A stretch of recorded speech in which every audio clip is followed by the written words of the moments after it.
di forum ini kemudian ada edukasi terkait dengan pemahaman politik untuk anak muda. Oleh karena itu, monggo Mas Murjianto di kesempatan sesi pertama sebelum kita memulai acara formal, kita hukumnya menjadi bagian dari kemenangan, bukan wajib, tetapi setidaknya panjenengan adalah kepanjang tanganan kami untuk memastikan betul bahwa di 2024 politik di Indonesia, demokrasi di Indonesia berjalan dengan sehat. Dengan cara apa? Kita akan menitipkan ke panjenengan semua di setiap HP aplikasi. Kalau yang punya iPhone nggak bisa ya, jadi bisanya hanya Android yang punya. Calon kita tidak. Jadi belum masuk pada tahap kampanye nih. Jadi panjenengan nggak diminta untuk wal-wal memilih A, C, B, C. Jadi biarkan semua tokoh yang panjenengan kenal dan yang kenal dengan panjenengan berasumsi tentang pilihan-pilihan. Misalkan, yang akan melakukan perjuangan apa? Paham ya? Kerso boten? Insyaallah. Oke.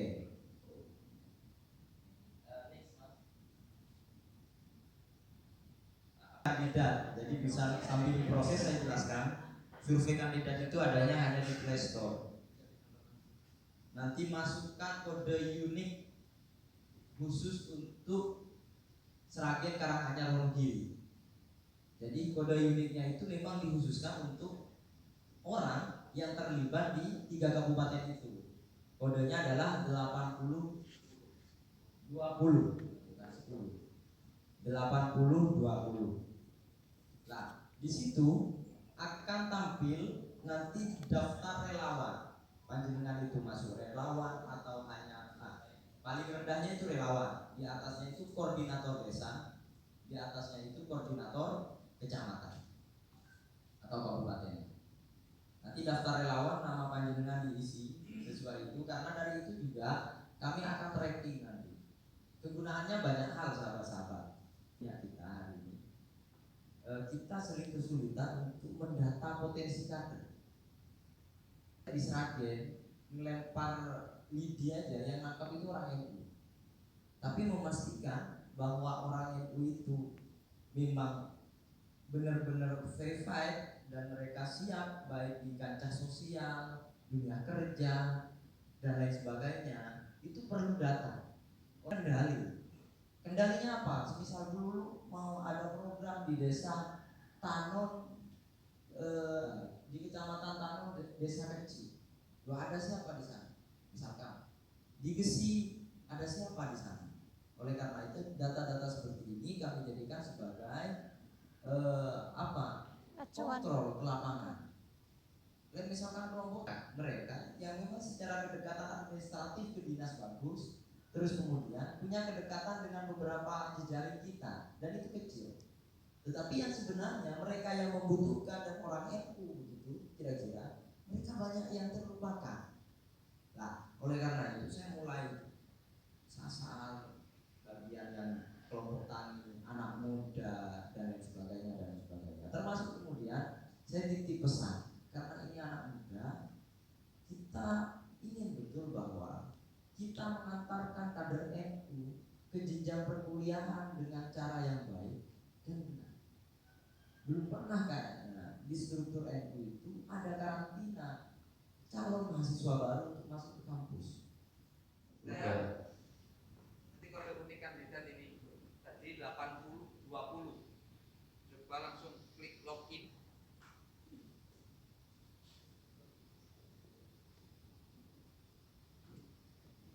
Mulai nama, tipe relawan, jenis kelamin, dan seterusnya. Sudah semua? Tipe relawan siapa? Tipe relawan itu dipilih relawan saja, Mas. Dipilih relawan. Oke, ini sudah bisa semua ya.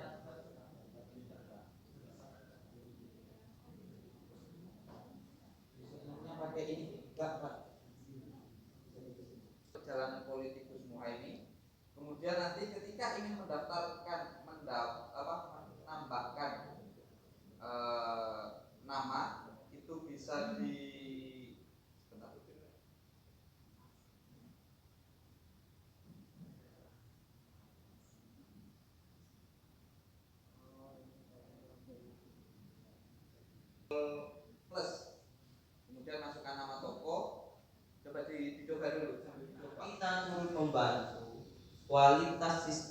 demokrasi di Indonesia.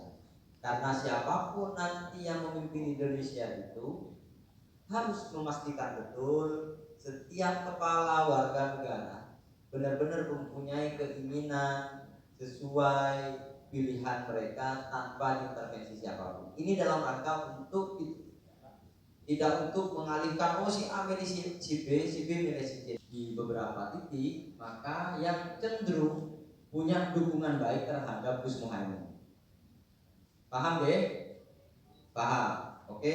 Mungkin itu dari saya, kurang lebihnya mohon maaf. Akhirul kalam, wallahul muwaffiq ila aqwamit thoriq. Wassalamualaikum warahmatullahi wabarakatuh.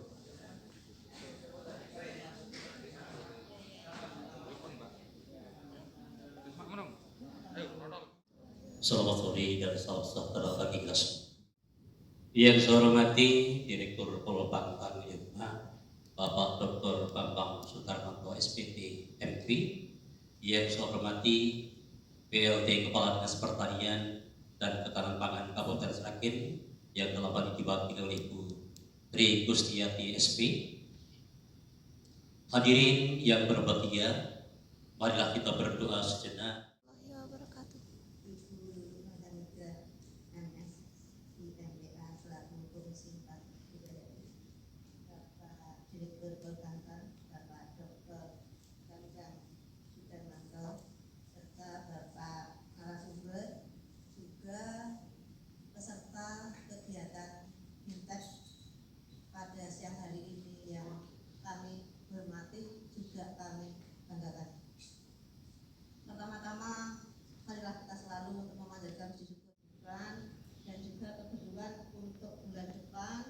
Beliau sudah pernah tugas sehingga pada hari ini banyak sekali kegiatan yang harus diselesaikan.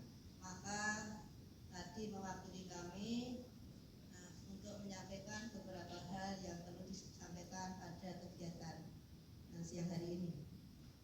Yang pertama, bahwa dari Dinas Pertanian sangat mengucapkan terima kasih atas program-program dari Ibu Lulu selaku Komisi 4 DPR RI, yang mana program tersebut kalau kita rasakan bersama itu memang sangat berpihak pada para petani, terutama karena ini yang di bidang pertanian. Kita tahu bahwa di Kabupaten Sragen ini kebanyakan masyarakatnya adalah juga di bidang pertanian, yang dalam satu kabupaten itu ada 2.641 kelompok tani. Itu yang terdiri dari kelompok taninya saja ada 1.351 kelompok. Kemudian yang KWT-nya ada 394. Kemudian pemuda taninya ada 147. Kemudian yang di perkebunan 148. Kemudian ternak dan ikan, sehingga sejumlah 2.641 ini adalah kelompok tani yang mudah-mudahan yang hadir di tengah-tengah kita ini nanti adalah sebagai pengganti dari anggota kelompok tani Nyun Sewu yang sudah lanjut usia. Jadi yang hadir di sini memang harapan kami, harapan dinas juga harapan bangsa, karena sebagai penerus kegiatan pembangunan yang ada di Kabupaten Sragen. Alhamdulillah. Dan perlu Bapak Ibu ketahui bahwa kami mempunyai 132 penyuluh, di mana dari sekian itu adalah berada di 20 BPP. Jadi untuk adik-adik yang hadir pada di siang hari ini, dari kami sangat mendukung kegiatan panjenengan, terutama yang ada di kegiatan pertanian. Apabila panjenengan semuanya yang hadir ini ada permasalahan, ya, baik untuk kegiatan pertanian, ternak, mungkin dari pemanfaatan pekarangan dan lain sebagainya, di masing-masing kecamatan itu ada BPP, ya, Balai Pertemuan Penyuluh pertama adalah sebagai wadah kegiatan, juga untuk mencukupi informasi panjenengan semuanya. Selama ini panjenengan apakah sudah kenal dengan BPP? Pilihan untuk itu monggo nanti panjenengan ikuti seksama. Kami yang ada di penyuluh juga di BPP, insya Allah selalu siap membantu kegiatan panjenengan. Mungkin panjenengan yuk bingung PPL apa, BPP apa, karena saat ini sekarang panjenengan sudah tahu. Sekali lagi silahkan datang di masing-masing BPP karena itu berada di kecamatan. Kemudian kita yang penyuluh mendampingi kegiatan panjenengan, nanti yang dulu insya Allah bisa membantu dalam hal pendanaan. Setuju? Setuju. Dan artinya kan gini Bu, memang semua kegiatan itu kan biasanya memang melalui seperti itu, dari dewan, dari dinas. Dan kebetulan memang saat ini yang banyak dilaksanakan di Kabupaten Sragen itu juga kegiatan seperti ini, sehingga mudah-mudahan dari aspirasi panjenengan nanti bisa ditangkap. Nanti apa yang panjenengan harapkan itu akan bisa terlaksana dengan baik. Amin. Bapak yang kami hormati, dan salam sejahtera bagi kita semua yang kami hormati dan kita banggakan bersama anggota Komisi 4 DPR RI, Ibu Luluk Bu Hamidah MSI-FPA. Terima kasih Bu dalam kesempatannya bisa menyempatkan diri bersilaturahim dengan teman-teman semua. Terima kasih. Yang kami hormati Kepala Dinas Pertanian dan Ketahanan Pangan yang dalam hal ini diwakili Ibu Tikus, Koordinator Penyuluh Pertanian Kabupaten Sragen, dan juga rekan-rekan TA. Tadi ada Mas Saiful dan juga Bu Eka Anggraini. Yang saya hormati narasumber, ini milenial kita Bu, Mas Satoro. Saya harapkan nanti bisa memotivasi teman-teman. Dia adalah pengusaha petani milenial sukses dari Kabupaten Wonogiri. Kemudian teman-teman panitia dari Polkota Joma, dan tentunya yang saya hormati, saya cintai para peserta Bimtek peningkatan kapasitas petani dan penyuluh. Alhamdulillahirrahmanirrahim, kita panjatkan puji syukur dari Allah Subhanahu Wa Taala. Siang menjelang sore ini kita bisa bersilaturahmi, bertatap muka secara langsung untuk mengikuti bimbingan teknis peningkatan kapasitas petani dan penyuluh. Selawat dan salam tentu selalu kita sajukan.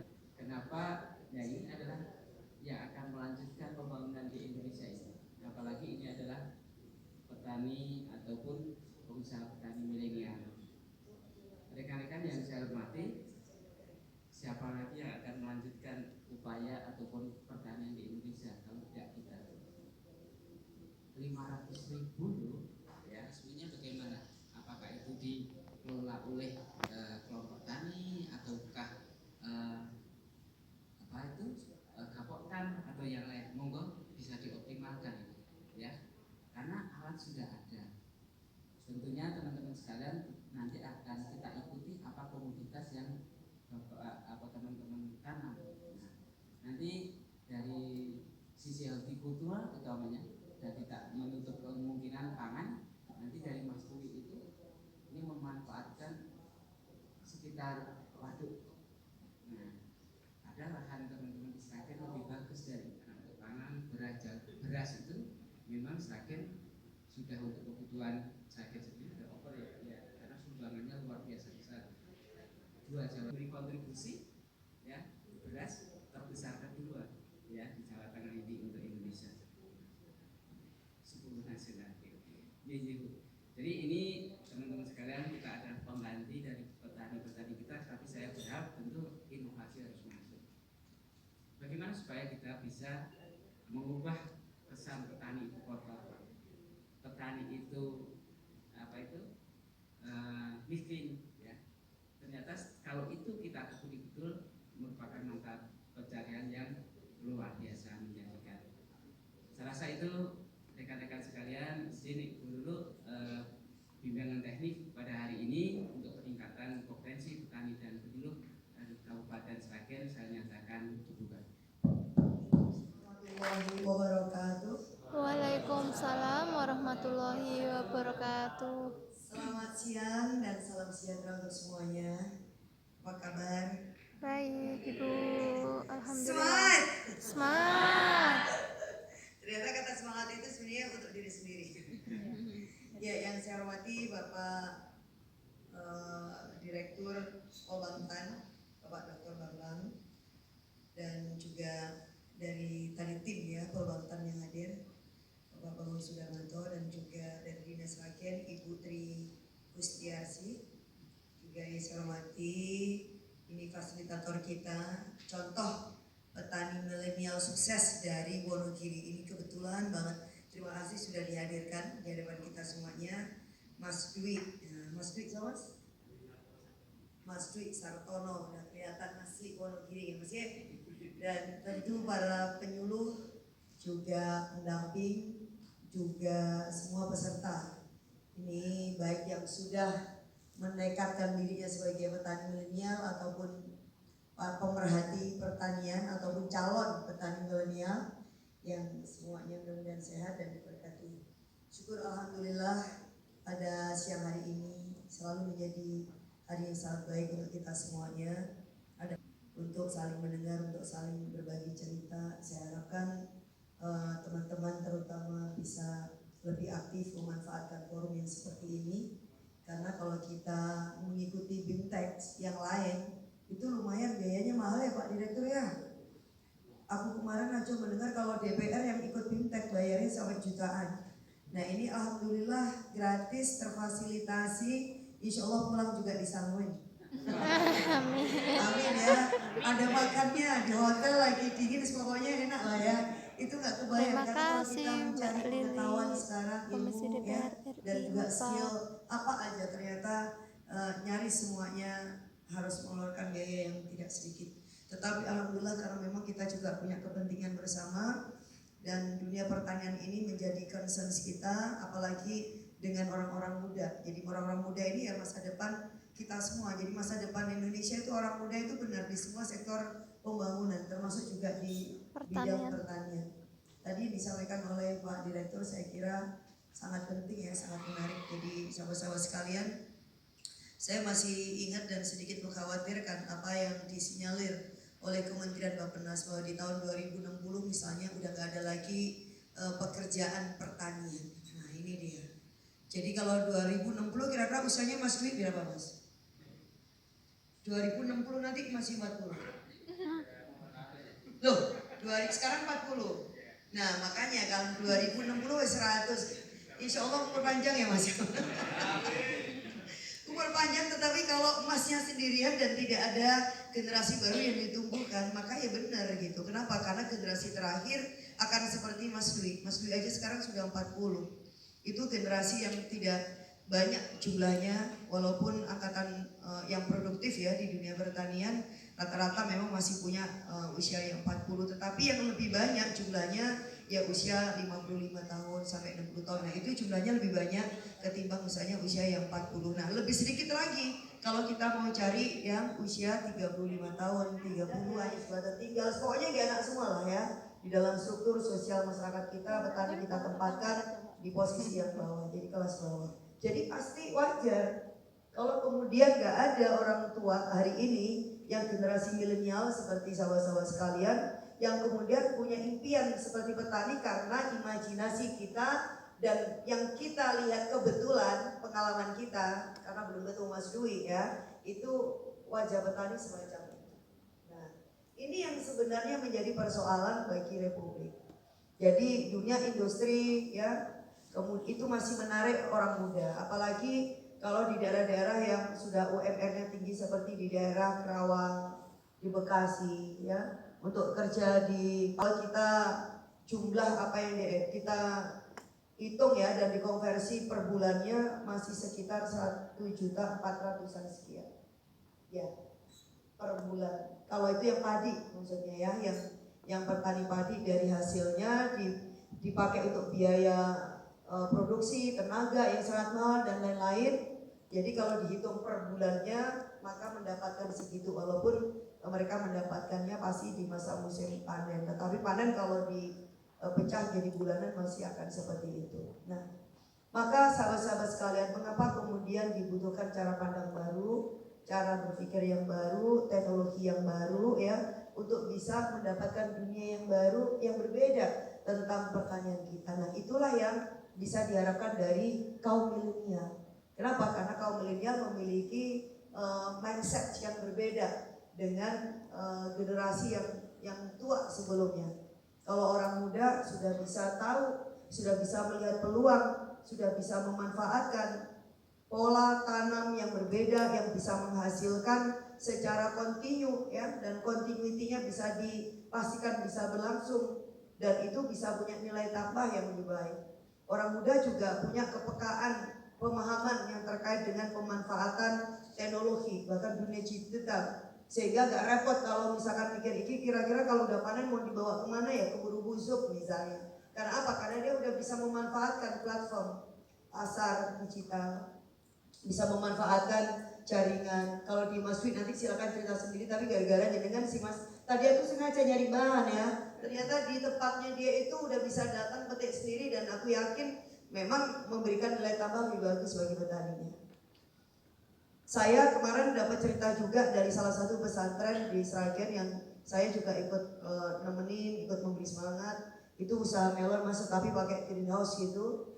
Dia udah punya off taker tetapi dia bagus karena ada sebagian yang dia ingin untuk dijual sendiri, memberi kesempatan kepada masyarakat sekitar untuk bisa mendapatkan buah yang terbaik dari sumber yang terdekat dan fresh ya, dan dengan harga yang lebih bagus ya. Dan dia juga menggunakan pola yang sama, jadi setiap 2 minggu kalau nggak salah itu sudah siap untuk panen, jadi selalu kontinu. Jadi pada saat musim-musim melon nggak ada, dia masih tetap panen, sehingga itu yang membuat harga melonnya per kilo itu bisa sampai 25-26 ribu. Sementara saya punya saudara, ini saya saudara beneran ya, kita ini juga petani di Jombang sana, semuanya nanam waktunya bareng. Coba, waktu tanamnya bareng, berhektar-hektar, panennya bareng. Pada saat panen dia dimainin sama tengkulak. Setengah bulan sebelum panen, tengkulak masih bisa meyakinkan, oke, 1 bulan nanti aku beli sekian, gak ada jaminan dia akan beli berapa. Begitu saatnya panen dia datang sudah dengan harga berbeda. 3 hari setelah panen udah berbeda lagi, udah panik sudah. Kenapa? Karena mereka gak punya tempat juga untuk nyimpen, gak punya mekanisme yang bisa ngatur kapan panen, kapan ini semai, kapan ini. Nah, karena apa? Karena jumlahnya gede.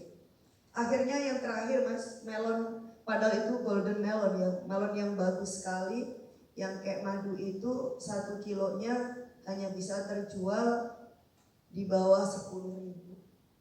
Sementara di Sragen ini yang didampingin ini 1 kilonya itu 25 ribu. Coba ya, jadi antara bertani menggunakan ilmu ya dengan yang tidak. Ini ilmunya ilmu alam, yang satunya alamiah maksudnya. Pakai insting gitu, itu ternyata harganya nggak lebih dari 10 ribu, padahal sama melonnya, kualitasnya sama, grade-nya sama, tetapi dia ketemunya ini tengkulak. Nah itu. Sementara yang di sini ya, dengan ilmu, dengan jaringan, dengan teknologi, dengan wawasan yang berbeda, maka dia bisa mendapatkan harga 25 ribu untuk jenis yang sama. Selisihnya udah berapa?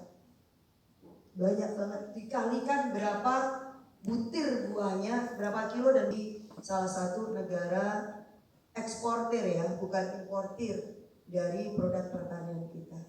Walaupun memang belum semua jenis komoditas di pertanian kita menjadi pemain ekspor. Karena untuk beberapa komoditas tertentu yang itu kita butuhkan sebagai bahan pangan sehari-hari aja, kita ini juga masih impor. Apa aja Pak Direktur? Cabai kering kita impor. Karena apa? Karena jenengan sekarang udah senengannya bon cabai. Ya, makan dikit gitu udah cuk ya. Kalau ayamnya segini tapi cabainya kalau perlu sebotol. Cabai lagi. Asal sama-sama tahu itu ternyata kita impor cabai kering dari India. Ada selera hidup kita yang berubah, tetapi sayang sekali bahwa produksi kita dan juga hulu pertanian kita nggak terlalu banyak berubah. Nah ini yang membahayakan. Populasi kita bertambah, jumlah penduduk muda juga bertambah, gaya hidupnya kita berbeda, tetapi sayang sekali pemenuhan atas gaya hidup kita yang berubah ini tidak tidak berjalan seiring. Nah dengan perkembangan baik itu populasi, demografi, gaya hidup ya, kebutuhan dan lain sebagainya. Buah-buahan juga kayak gitu. Kalau buah-buahan tropik sebenarnya harusnya bisa menjadi benar-benar pemain dunia. Karena apa? Karena eksotis. Gak banyak negara lain itu punya buah tropis ya yang bisa dipanen sepanjang tahun ya, karena ada matahari. Tetapi sayang sekali di pasar-pasar internasional itu yang namanya buah tropis itu labelnya masih negara Thailand, Bapak. Kemudian Filipina. Kemudian sekarang Vietnam. Saya pernah ke Amerika. Saya sengaja itu ke pasar ya. Ada Trader Joe. Jadi itu kayak pasar, kalau di sini itu kayak Alfamart atau apa, tapi lebih besar lah. Kayak Superindo lah, mirip kayak gitu. Tapi itu ada tersebar di seluruh Amerika. Saya sengaja datang ke sana bukan apa-apa, hanya untuk pengen tahu yang dijual di situ tuh apa. Barangnya apa aja dan kira-kira dari negara mana coba. Jadi saya langsung masuk ke bagian box buah. Ada yang dirak-rak, ada yang di box-box dan lain-lain. Aku lihat ada mango ya, mangga mango sebenarnya ada. Jadi ada mangga aja. Aku bilang, loh tulisannya kok ini Thailand? Aku bilang, ya Allah ini pasti maksud saya Thailand. Ini kan mangga kayak mangga gedong. Ini persis mangga yang saya juga beli, warnanya sama, kuning kemerahan. Ini mesti mangganya Indonesia, tapi kok jadinya Thailand. Oke, bergeser lagi saya. Ada mangga itu kayak mangga mana lagi lah pasti itu Pak. Mangganya, warnanya segala macam, ini jangan-jangan dari Pasuruan gitu. Tapi kok ini dari Thailand juga. Yang satunya lagi ada keripik, bukan keripik-keripikan yang udah diolah ya. Misalkan kayak salad, kayak nangka atau apa yang jadi cip-cipan itu, kriuk-kriuk gitu. Tapi itu tulisannya udah dari produksinya dari mana? Dari Filipina dan seterusnya. Apa iya Indonesia ini gak bisa? Apa iya tanah kita gak bisa ditanam? Saya yakin bisa. Bisa jadi itu juga memang punya kita, tapi reekspor tadi ya. Jadi kita ekspor ke negara Thailand, baru Thailand itu nyebar ke seluruh dunia.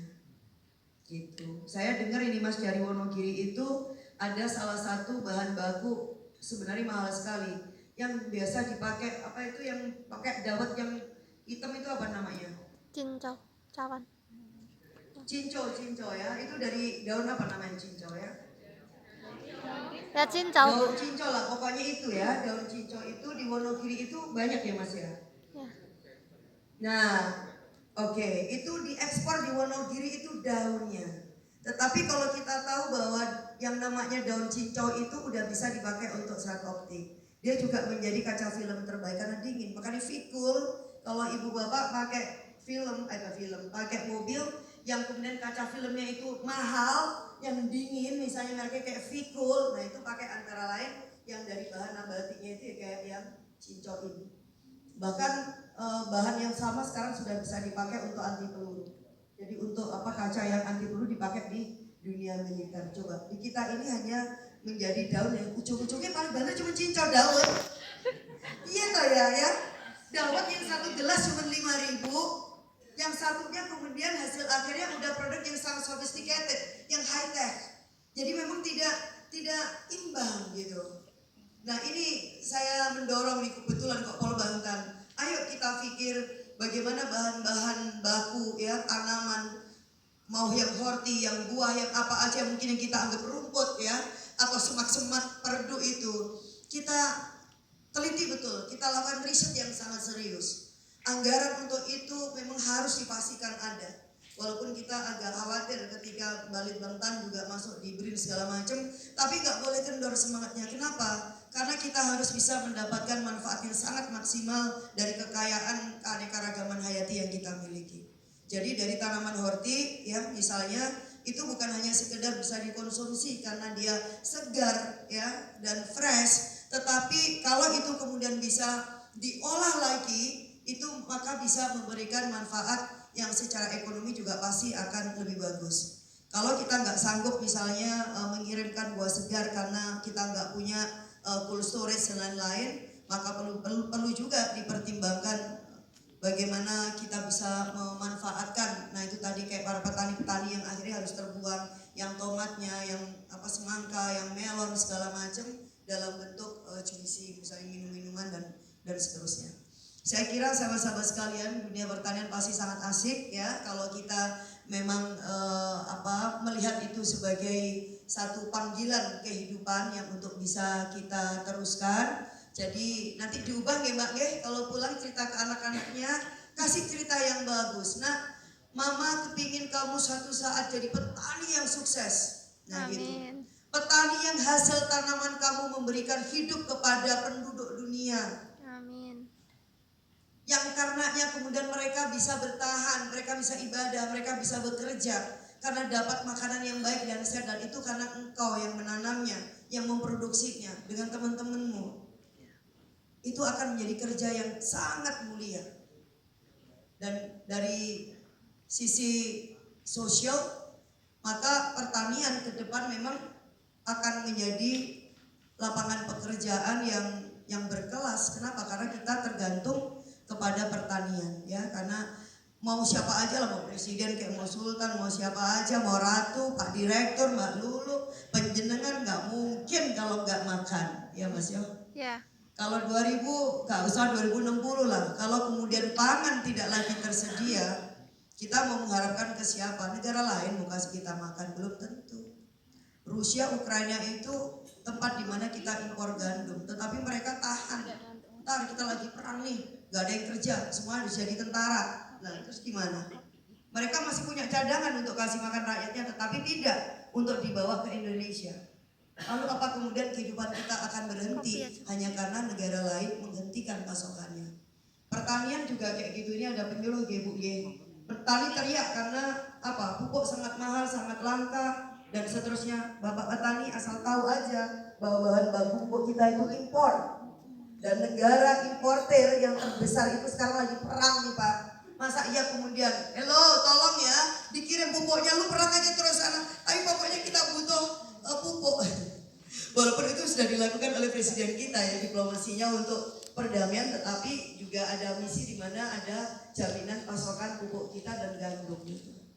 Nah ini mudah-mudahan menjadi pemikiran kita bersama bahwa dunia pertanian akan tetap asyik. Mas Dwi tanggung jawabnya adalah melahirkan banyak sekali Dwi yang lain, laki dan perempuan dari Sragen, Wonogiri, Karanganyar ya, agar apa terus bertumbuh regenerasi petani sehingga kita nggak perlu khawatir nasib anak cucu kelak gimana. Kita mungkin akan mati sekian tahun yang akan datang, tetapi anak cucu kita akan terus punya kehidupan yang panjang, dan jangan sampai kemudian mereka akan berperang dengan sesamanya hanya karena ketiadaan dan kelangkaan pangan yang tersedia yang bisa mereka akses sehari-hari.